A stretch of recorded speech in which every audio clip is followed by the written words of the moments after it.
Generally speaking, there are a lot of times that I get a phone call and I have to make a very, very quick decision.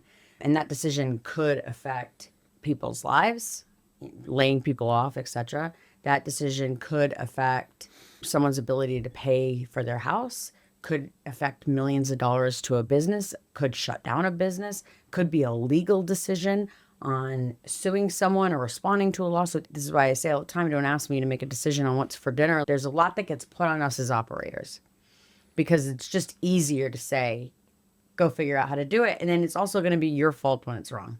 And we deal and have dealt with that quite a bit. So for me, my decision-making process looks like this.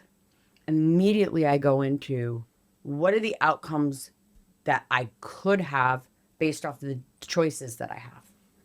And so generally there's 2 to 3 outcomes for every choice. And then I get rid of anything that I'm not comfortable with. If the outcome is going to create something that I don't feel comfortable with, I could go to jail, I could get fined more money than what I have, anything like that. Or the client, that goes out the window. And then I hyper focus on which one has the most probability to the outcome that I most desire. Most of the time, the probability is so far from what I desire, but if I need to get the closest that I can so I can try and create that situation. And then a lot of times I will stress test that very quickly. There have been times that I've called you. There have been times that I've called you. There's been times that I called the whole team together to try and let me get your thoughts on this, or to get data, to get some, this is what I think is going on. What do you think is going on? What have you seen? What do you know? But sometimes those things have to happen in 15, 20 minutes. And so that's my process. So I'll start with Richard. I'd love to hear yours. Sure. I think decision making, one of the biggest challenges when someone starts making the big decision for the first time is to make them tangible. You weigh up very much what is actually going to happen, as you said, what the actual consequences could be. Having some kind of actual tangible thing where it's, okay, this is the results of this decision, I think is invaluable for me in terms of being able to actually make that decision, because it makes it real. It stops being theoretical. It starts being, okay, here's the actual consequences. Here's what happens if you take either of the paths ahead of you. So to give a little example of that, we can't get too far into our client, but we've had to make quite a few decisions about marketing for big events, for instance, like how we pitch stuff. Do we keep with a client's plan and just figure out how to make that work? Or do we say, okay, well, I need to spend some time going through this and then send Emma to go argue with them. Yes, essentially. Right. Yeah. So Emma, they're wrong. Yeah, I mean, not to be overly cartoonish, but yeah. I mean, it's important. And that's tough because you're putting me in a tough spot. Sure. So that's a hard call for you, because I'm going to have to call them and I'm going to tell them that their marketing genius isn't so genius and it's not going to work. Sure. Most of them listen to us because they hired us because they know we know what we're talking about. Yeah, I get it. Sure. But just to actually take that from being the theoretical to the tangible, I like to think through and plan out actually what needs to be done to make this happen. When I'm making one of those decisions, when I'm coming to you for any of those decisions, I typically have everything more or less laid out, not necessarily written out. I've been writing it out more as we've seen, but I know what comes next if there's a question about, okay, so let's say I take your advice. What do I do in this part of it? I will generally have that idea pretty well mapped out because I've taken the time to think through that as a tangible path of action. It really does boil down to taking things from theoretical to an actual real world. Here's what we need to do. Here's what I want to do. Here's the decision I'm making. That's, for me, how it works. So for me, I'm going to take just a slightly different approach because... Oh, I know. That's why the three of us work well together, is because we do have different approaches. And I'm going to tell Tiago's in a second. Yeah. And he's going to be pissed, but I don't care. He should have come to London. For me, the decision making, what happens or why we're able to make good decisions is coming from our experience and the things that we test on our downtime. Mm-hmm. So for me to make a decision on whether we're going to do X or Y, it's not coming from a place of guessing. It's not coming from a place of just pulling things out of nowhere or gut feeling, for example. It's all based on the things that I've tested in the past, and it's about how we keep ourselves informed. Mm-hmm. You read a lot. Richard we're testing out new platforms every other week, not necessarily because we want to make use of them, but because we are able to know the pros and cons of every single thing. And it's all about what happens behind the doors, behind the scenes, that helps us make those decisions. So in our downtime, we're testing different platforms, testing different strategies, even when the little thing that no one is testing, we're making those tests. That's why every project that we encounter, we usually have a bit of time to look back. Or for example, we do a quarterly event for one of our clients, and after every event, the question we ask ourselves is, how did that go? How was the event? What did you learn from it? We're never happy. Everybody's always happy. We're never happy with ourselves. We're always like, we could have done better. That's what's going to help us make the decision the next time. Because even if it went amazingly well, I want to be we able don't to talk about the 90,000 things that went perfect. We talk about the one little thing that wasn't exactly what we thought it was going to be. And that's the conversation that helps us make decisions the next time. Because even if it's something that no one really noticed, but we noticed it, it's going to help us avoid if it ever comes up. And if it doesn't, even though if it's not a problem right away, we've discussed about it. We know what to do if that ever happens. And so when someone calls us and say, hey, I have this problem, guess what? We've actually discussed about this and we've thought through it. We didn't think through it just so we can use it right away.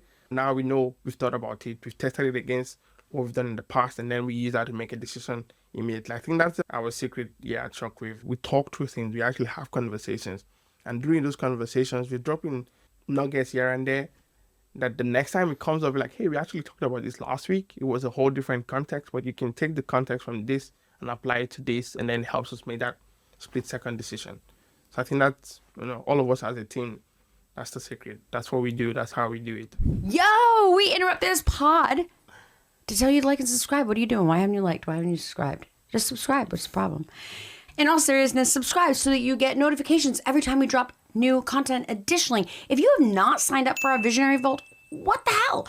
www.specialopspodcast.com. Go sign up. It's free. We never try and sell you, and we're putting all kinds of stuff in there to help you with the operations of your business because we're passionate about it and we want to share operational excellence with our direct response e-commerce and online selling family. I've been there. I've done that. I've worked on different projects over the years of working with Shockwave and even before Shockwave, and I've worked in different capacity that has helped me become who I am today. Right. And so when a 2-line brief comes over to me, I can immediately see, again, being in the higher level now, I understand what a business owner wants, but at the same time, I understand what a graphic designer needs to hear. There's a difference between what you want and what needs to happen. The owners don't think about what needs to happen. Again, that's my job to be able to take what you want into what needs to happen. And so one of the major things I'm able to do is be able to speak the language of everyone on my team. And when I say language, I don't mean actual language, the technical language. So a graphic designer needs to hear certain keywords for him to understand what you're looking for. A copywriter needs to hear certain things for him to understand what needs to be written. Podcast team needs to hear a whole different type of language for them to understand what needs to happen. Development is a big one. Development's a big one.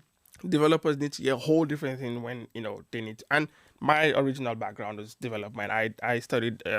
I was supposed to be a computer scientist, and somehow... Thank God. Somehow you now... had a course correct. In marketing. So, that experience over the years has been able to help me to break down things granularly for the members of the team. And I will give you a quick story. We have a client, and just last week he said to us that this version of the website that we have right now doesn't look like we know what we're doing.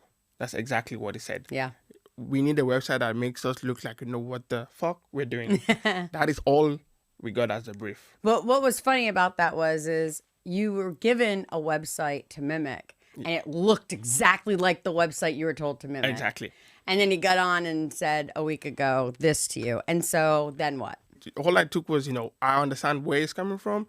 Is we had a different version of the content written, which is more of a sales letter, which goes deep into what exactly we're selling. And then the design was the most important part in this particular thing because it was about we look like we know what we're selling. That keyword look I automatically knew that it wasn't about the content because the content was strong, but the layout and how we had it on the website just looked like it's just all put together in a very weird way. 2 sentences. This isn't right, and it looks like we don't know what the fuck we're doing. And I'm able to tell that, okay, the graphic needs to be so much better. And with a graphic designer, we're going each section by each section. A lot of graphic designer, they have the skills to design very pretty, but they don't understand the conversion mechanism behind designing. So they're able to put up a pretty design, but I'll ask you a question: is this design gonna trigger any kind of psychological response from someone wanting to buy? A lot of graphic design, this is a very big problem with graphic designers. They design for look and feel rather for designing for conversion. And designing for conversion is a whole different thing that we can speak about on a whole different day. So these are the things that I apply across the board, and just being able to speak the language. And again, I'll just bring it back to saying, I've been there, I've done that. I have years of experience in being able to understand what needs to happen in each category for each person, regardless of the skill you have, regardless of where you come from, just understanding what you do and being able to explain to you the way you need to hear it. That's the secret behind how I do what I do. That's fantastic. That's not the whole secret though. So that's number one. So number one, you're able to take initiatives from me, from our clients, and quite a few at any given time. And in 2 to 3 sentences, and that's usually all I give as well. Most of us, right? We feel like we've painted this like roadmap that's perfect in our 2 sentences, but really it's like the average person couldn't possibly take that and create an entire project out of it. Whereas you've played so many roles from tech to graphic design to marketing that you understand how it all comes together, and you're able to actually paint the true roadmap instead of the destination, which is what I give you or what our clients give you. Correct. The second part of that is, and this has been a real superpower of yours, I think Richard and I, who we get to see Richard on another episode, but Richard and I think have struggled before you came. You're in your second year with Shockwave, but we're almost 6. Yep. And so we struggled for a while managing all these different teams all over the place. And you've come in and done it what looks like effortlessly. I know it's not effortlessly, but you make it look really easy. So I kind of want to talk through, you have teams that you're dealing with that are Shockwave's teams, that are clients' teams, that are vendors of clients, and you're having to not only manage the projects, but you're also managing the people and the outcomes. And that's a really difficult thing to do. If you're making $200 from 40% of your audience and the rest of them, you're making maybe $60, are you really making money in the end? It's really a question of getting those numbers locked in and understanding where you need to set your pricing in that sense. So for me, I think one of the things that I see a lot that people are not doing in terms of pricing is the value stack behind the pricing. What I mean is, so good. Yeah. They're not creating enough reason, right? It doesn't matter what amount you set, right? You can set as much price, but they're always going to have a customer for whatever price point you set. So what the mechanism behind selling that price is the way you stack the value, the way the sales page, the sales letter, whatever you do to sell it, you need to be able to create enough value that it's a no-brainer.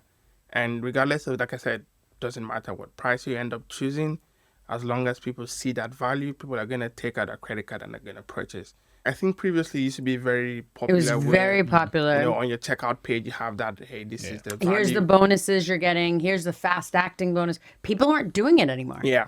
I've seen that happen less and less now. And I think that's something that, it's a big mistake. Well, the market is being flooded due to COVID, right? Like a lot of people are moving to online because at the height of COVID, I want to say, please don't come at me in the comments if my statistics are wrong. I'm doing it off memory. But I believe that at the height of COVID, or at the beginning of COVID, it was like $313 billion. And at the height of COVID, it hit like $370 billion. And so people flooded the market because they couldn't work in an office anymore. And they were losing money or whatever. And so they just don't understand. They haven't studied the psychology pricing and value adds, and that's so true, so important.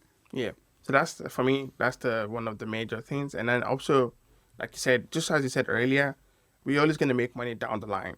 So when you're thinking about pricing on the front end, you need to also be thinking about that down the line. Pricing down the line. Are you putting an order bump in there? Are you putting an upsell, downsell, whatever it is you're going with?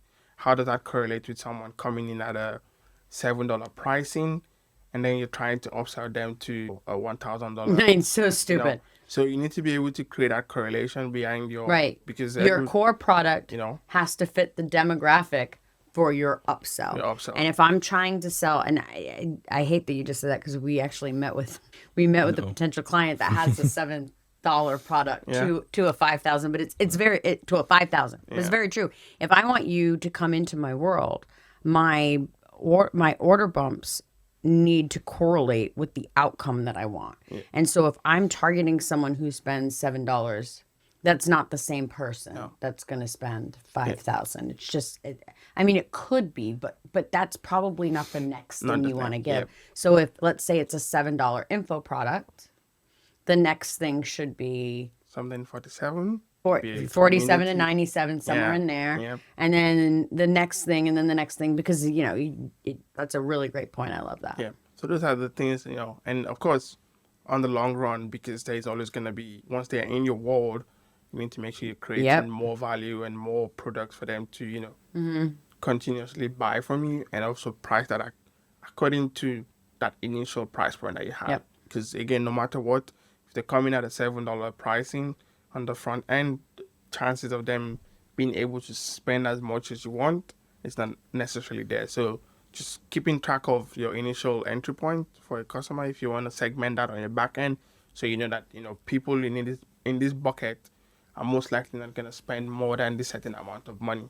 So like you said, a lot of our CRMs don't have that enough information. It would have been good to be able to set up a campaign where I'm sending $1,000 offer to someone that has overall like average order value of that particular segment is above $100, and then I'm able to send them a $1,000 offer. You know, just around how you choose the price based on how much the person is able to spend is really important. Thank you so much for joining Special Ops Podcast. Please make sure to like and subscribe if you liked what we were talking about today. So www.specialopspodcast.com and sign up for our free Visionary Vault. We never try and sell you anything. We have tons of stuff in there that can really help you explode and excel and create operational excellence within your direct response online or e-commerce business. See you next time.